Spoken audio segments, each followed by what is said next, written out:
So I've just got back from a run today. Did about 41 Ks. I'm hitting about 155 a week at the moment, so feet are getting a bit tired. This one's fine. Still ugly, but everything's fine. But this one, I don't know if you can see, but this toenail here has gone from black to white, which usually means that it's time for that toenail to go. So I've got my tools ready. It's going to be a bit gruesome. I've seen quite a few videos online of people popping pimples, which I know some people find, well, maybe most people find disgusting, but a lot of people find it quite satisfying. So I thought I would just give you a little insight into what happens as a long distance runner, marathon runner, ultra runner. This happens quite a lot, and the more it happens, the less really you care.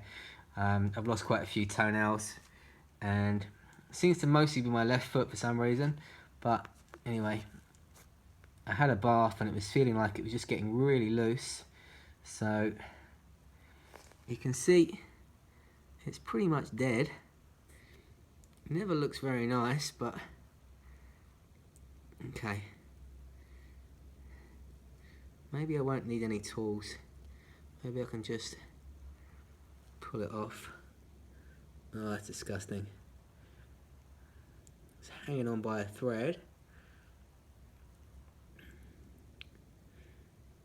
And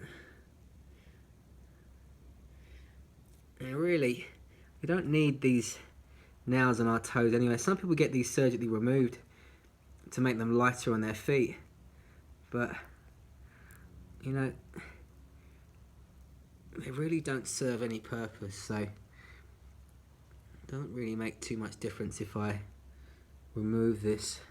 Not going to affect my running anyway. Okay, it's almost gone. And there we go.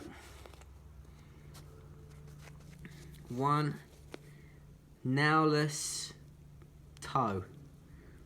And that doesn't hurt at all. It's a little bit of just leftover bruising and sort of a bit of a nail growing through there, but easy peasy.